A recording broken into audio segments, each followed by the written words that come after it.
କିଛି ଆବଶ୍ୟକତା ନାହିଁ। ଆଇ ଏମ୍ ସିଓର ଆମ ଘରର ଷ୍ଟାଟସ୍ ଦେଖି ସାରିବା ପରେ ମହାଶୟ ଭାଇଲୋକ କରିସାରିଥିବେ ତାଙ୍କ ଭଉଣୀର ବାହାଘର। ଏ ଘରେ ବାହାଘର କରିବାର ପ୍ରଶ୍ନ ହିଁ ଉଠୁନି।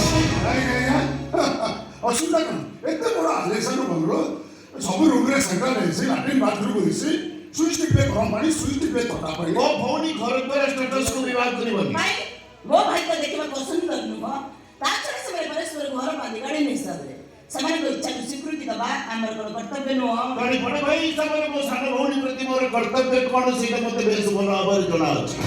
ଜାଣି ଶୁଣି ଏକମାତ୍ର ଭଉଣୀକି ମୁଁ ସେହି ସୁନ୍ଦର ମଞ୍ଜୁରୀ ଭିତରକୁ ଠେଲି ଦେବିନି ଯୋଉ ମଞ୍ଜୁରୀ ଭିତରେ ବାଘ ବାଘୁଣୀ ମାନେ ରୁହନ୍ତି। ଜାଣିବି ସେ ଗୁରୁଜନମାନଙ୍କ ସହିତ କେମିତି ବ୍ୟବହାର କରିବାକୁ ହୁଏ ସେ କଥା କ'ଣ ତତେ ଶିଖେଇବାକୁ ପଡ଼ିବ। ଆଉ ମୁଁ ଆପଣମାନଙ୍କର ଚାଲ ବେଶ ବୁଝିପାରିଛି। ମୋ ଭଉଣୀକି ଫସେଇ ଆପଣମାନେ ମୋ ଉପରେ ପ୍ରତିଶୋଧ ନେବାକୁ ଚାହୁଁଛନ୍ତି।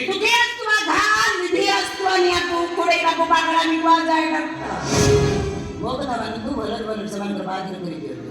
ପିଲାମାନେ କଷ୍ଟ ପାଇବେ, ଆମକୁ କ'ଣ ଭଲ ଲାଗିବ? ଭଲ ହବ।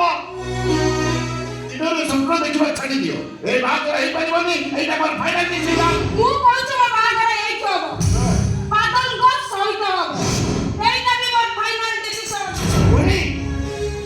ପୁଣି ସେପଟେ ତୁ ଜାଣିନୁ ଏମିତି ତ ଫସେଇ ଦେବାକୁ ବସିଛନ୍ତି। ଏଠି ବାହାରେ ତୁ ଶାନ୍ତିରେ ରହିପାରିବୁନି। ବାଦଲଙ୍କୁ ଛାଡ଼ି ମୁଁ ଆଉ କୋଉଠି ବାହାରେ ଆତ୍ମହତ୍ୟା କରିପାରିବି? ଗଭୀର ପ୍ରେମ ଦେଖୁଛନ୍ତି ଆଜ୍ଞା, କାହିଁ ହିରୋଇନ ମଝିରେ ଭିଲିଆନ ନେଇ ଛିଡ଼ା ହେଇଛନ୍ତି କହିଲେ? ସ୍ୱୀକୃତି ନ ଦେଲେ ସେମାନେ ଘର ଛାଡ଼ି ଚାଲିଯିବେ, ଏଇ କୋର୍ଟରେ ମ୍ୟାରେଜ କରିବେ।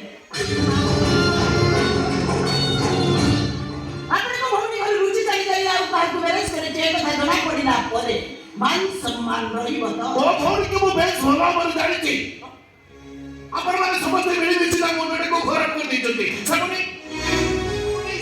ଶ୍ରାବଣୀ ମୁଁ ତୋତେ କଥା କହୁଛି, ତୁ ଯୋଉଠି କହିବୁ ଯେମିତି କହିବୁ ମୁଁ ତୋର ବାହାଘର କରିବି। ରଜ ପୁଅ ଭଳି ମୋର ଆଣିବି। ଏମାନଙ୍କ ଭାଷାରେ କ'ଣ କଲ ଶ୍ରାବଣୀ? ଏମାନେ ତୋତେ ମାରିଦେବେ। ଆଗରୁ ପଡ଼ିବ ମୁଁ ଘରକୁ ଗଲେ ତମେ ତ ଗୋଟେ ରୁମରେ ବନ୍ଦ କରିଦେବ। ମୋ ଖାଇବା ବନ୍ଦ, ମୋ ପିଇବା